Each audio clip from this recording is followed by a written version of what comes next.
Hello, hello, hello. It's Kathy Dell at mystampitspot.com. We're going to create this box. It's got a nice square at the bottom. And it's called a self-closing box. Because if I take this ribbon off, it kind of closes itself. And then you just squeeze it, open it up. There's your candy. So here we go. I brought over multiple pieces because, quite honestly, I fully expect to make a mistake. You have this in your instructions. Hopefully you can read my handwriting. I am going to go by it. Okay, so the most important thing with this is to remember you score, turn, score, turn, score, turn. You're always going to be turning in the same direction. So we are going to start with a 2 3/4 inch score.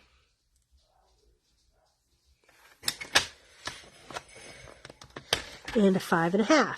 And you don't have to score very hard because DSP can rip if you score too hard. Then we're going to turn it clockwise. Okay, so we just scored this line, and I know it's hard for you guys to see, and this line, because we have a 6x6 piece of DSP. Now we're turning it this way, and we're going to score 1 3/8 and 5. So 1 3/8, 1 2 3/8. And 5. Like that. Okay, then we are going to turn again, clockwise. So we have it like this. We're going to turn again, and we are going to score from the first score line that we put in to the outside line. So I have to turn it upside down. We're going to score at 1 7/8. So 1 7/8, and I'm very sure it's hard for you to see the score lines, but trust me when I tell you that they are there. And then 4 5/8.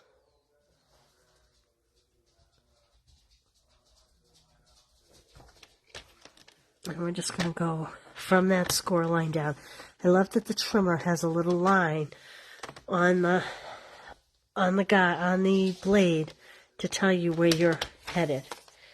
Okay, now before we put our diagonal lines in, we are going to burnish. Let's see which one's up. Okay, so the skinnier border is coming this way because that's the top of the box. But everything else, you're going to fold this way, like this. Okay, and then what I like to do is, this is the score line that's coming from the original score lines we were making, and I like to just pinch those. This is the original center one, which I forgot to do, and I like to just pinch those because it makes the next step a little easier. So you're going to receive your piece with the diagonal lines here. I am actually going to do some trimming before I score those lines. So if you make your box, this will be the easiest way to do it. So the first thing you want to do is you want to cut out these little tabs on the edge. And like I said, your paper is coming completely scored, but if you are to make this on your own, it's easier to line the score lines up if you do this first. Okay, now, there's that. We want to cut, whoops, that's not very straight. I'm going to come in at that. There we go. Okay, we want a miter cut at these score lines. Miter means it's slightly angled, and actually I'm going to do it here too, because when you fold up the bottom of the box, it just folds up a little bit nicer when it's miter cut. It kind of sits a little flatter. I'm just pulling these little pieces out. See, I'm just taking these little triangles out, see what it looks like. Okay, so if yours comes a little torn on the the bottom seams, don't worry about it. It tends to happen because there's nothing supporting it at the edge. You know, the DSP is very fragile when it comes to scoring. Okay, there we go. So that's what we have right there. Now, at this point, what I want to do, if you have a corner rounder punch, which is what I had here, but I put my corner rounder punch away, so I'm going to show you what you can do if you want to do it with scissors. Fold it in half and either corner rounder punch it or just give it a little curve. But do them both together so that, I'm going to fold that under. I'm going to put it inside like that so it doesn't cause a bubble. Hold them both together when you do it so that they're even. At this point, you're going to want to get a punch and punch a good size hole. Now I have a different punch than I used for the last box because this ribbon is significantly thicker. You could certainly measure it out, eyeball it, and put a little like point there. I don't care to do that. I kind of just rough it like that. Oh, look, it's a little star. I didn't intend that, but there we go. A little extra detail. Okay, let me get rid of these scraps. Okay.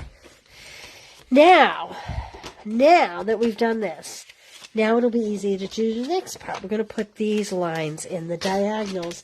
That's what's going to make the box pop open. So what I like to do is to just take my pick-me-up tool with the scoring blade, and all you want to do is go from the outside to the midpoint like this. You can see why it's easier once you've made these cuts, because once you've made the cuts you can clearly see where the lines need to be. And don't push too hard because again it's DSP and it will tear rather easily.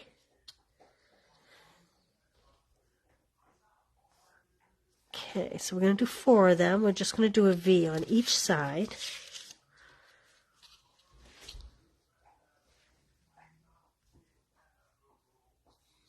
Oops.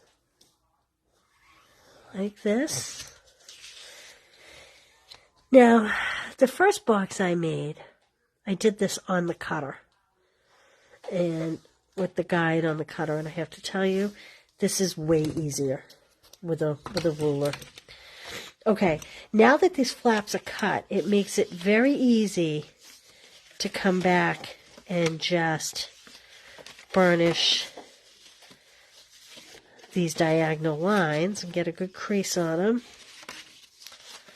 Like this. Okay, let's put our box together. So again, I have tear and tape. You are definitely going to need 2-sided tape for this, okay? Tear and tape. Do I have a roll over here? I don't have a roll over here. I'm sorry, I wasn't prepared enough. You'd think after doing the first video I would have been. So I'm just going to put a piece here on this little flap. Then what I'm going to do is I'm going to turn it over and hold that down. And then I'm just going to fold this piece at the midsection, and that will make it meet nice, like that. Okay? Then we got, our box is going to pop nice. So now, what we want to do is we want to figure out where our seam is. So this is our seam. So we don't want the part that kind of wants to pull open. We want that to be in the back. So we want you to see a nice flat edge on the front. So this is going to be our front. I am going to make this the tab that folds in first. So we're not putting adhesive on that. But we are going to put adhesive on the other 3. Again, tear and tape would do very nicely for this. And if you use tear and tape, you probably only need a little piece, but because I'm not using tear and tape. So this is the one that has no adhesive. I'm going to push that first, And then I'm just going to go around the square like that. Have a nice square bottom. I'm going to come in with my little bone folder and press my adhesive really good like I'm mixing up a drink. And there we go. And then you'll put your ribbon through there. It'll stand nicely. And you just open it like that. Okay? And here's your finished product. All right, have fun making them. Thanks so much. Bye.